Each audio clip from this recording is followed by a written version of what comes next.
أكبر مركز للبلوف بالعالم. أشهر وأهم أكلة بآسيا الوسطى واللي تعتبر هوية وطنية لسكان أوزباكستان. مكونات الأكلة الأساسية الزيت، الرز، اللحم، الجزر، مع شوية بهارات مثل الكمون والكزبرة. لكن في أنواع كتيرة من البلوف بتنطبخ هون. مثلا هذا النوع بينطبخ بدهن الخروف بدل زيت القطن، وفي نوع بينطبخ بزيت الزيتون، وفي نوع بينطبخ بلحم البقر، وفي بلحم الخروف. لكن اللي لفتني إنهم بيستخدموا أيضا لحم الخيل ويعتبر أساسي بهالأكلة. بيشقوا زون أكثر من مطعم، فيكم تقولوا صار أهم وجهات السياحة بطشقند، واللي بيقصدوه عشاق الأكل من كل دول العالم.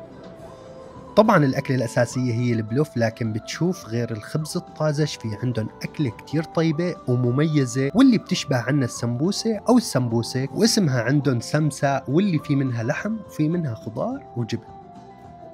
بأمانة ومن تجربتي، مثل ما في عنا عجائب دنيا سبع، أنا بشوف هالمكان واحد من عجائب الدنيا السبع الخاصة بالأكل.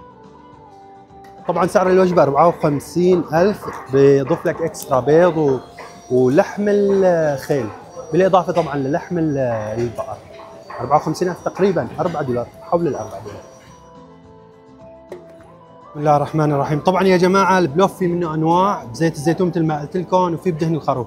راح نجرب هلا هذا بزيت الزيتون. هذا لحم غنم صح؟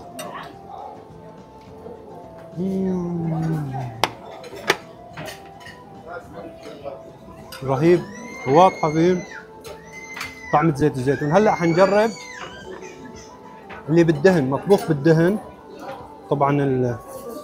طبعا حتى اللحم لحم خروف، هنجربها مع اللحم. خروف وبقر مع بعض.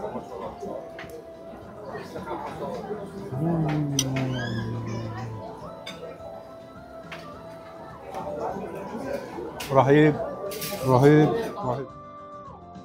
انصحكم تزوروا المدينة وتتمتعوا بهالأكلة اللي جدا مميزة ومختلفة. أوزبكستان.